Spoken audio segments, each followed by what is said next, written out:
ज्येष्ठ नागरिकांना मोठा दिलासा. EPS 95 पेन्शनमध्ये वाढ. मासिक पेन्शन 7,500 रुपयाची हमी.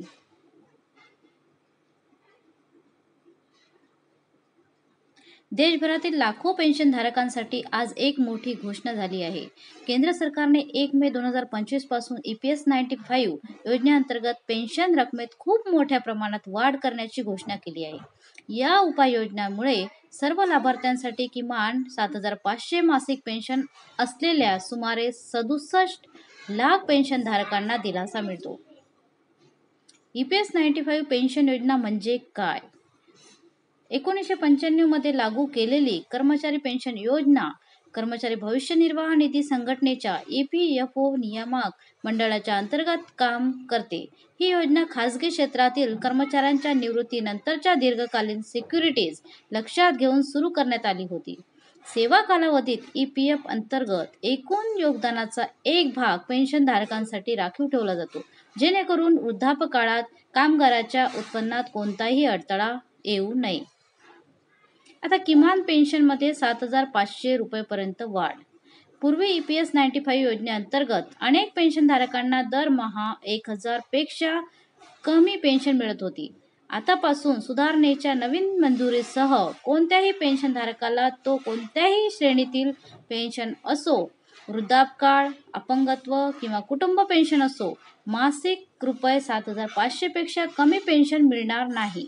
अशा वाढीमुळे निसंशयपणे अशा आर्थिकदृष्ट्या गरीब वर्गातील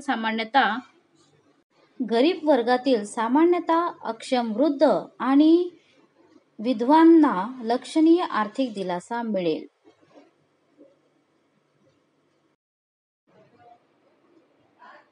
विस्तृत कव्हरेज आणि स्वयंचलित बँक हस्तांतरण.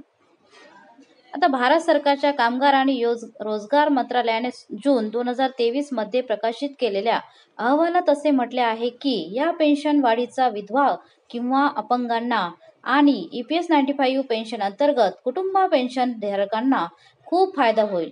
मे 2025 पासून पेन्शनधारकांनी नोंदणी केलेल्या बँक खात्यामध्ये अद्यतनित पेन्शन मूल्य आपोआप पाठवले जाईल. नवीन स्लॅब EPFO पोर्टलवर देखील चमकतील, जेणेकरून सर्व लाभार्थी त्यांचे सुधारित पेन्शन तपशील ऑनलाईन तपासू शकतील. आता वृद्धांसाठी एक नाट्यमय वळण. हे फक्त पैसे नाहीत, लाखो लोकांसाठी ते एक देणगी आहे. पेन्शनधारकांना त्यांच्या मूलभूत आरोग्य सुविधा आणि दैनंदिन जीवन जगणे खरोखरच परवडणार नाही. या बदलामुळे त्यांना सन्मानाने किंवा स्वातंत्र्याने जगण्याची खात्री होईल आणि अशा मदतीवरील कुटुंबांचे अवलंबित कमी होऊन त्यांचे आर्थिक बळ वाढेल. आता EPS पेन्शनधारकांसाठी एक नवीन युग. या सुधारणाद्वारे सरकार केवळ EPS 95 पेन्शनधारकांच्या दीर्घकालीन मागण्या मान्य करत नाही, तर समावेशक सामाजिक कल्याणाच्या दिशेने एक ठोस पाऊल देखील उचलते. हे पाऊल जीवन बदलण्यासाठी सफल आहे. देशाच्या कार्यालयाची निर्मिती करणाऱ्या लाखो लोकांना आदर, दिलासा आणि आश्वासन देईल.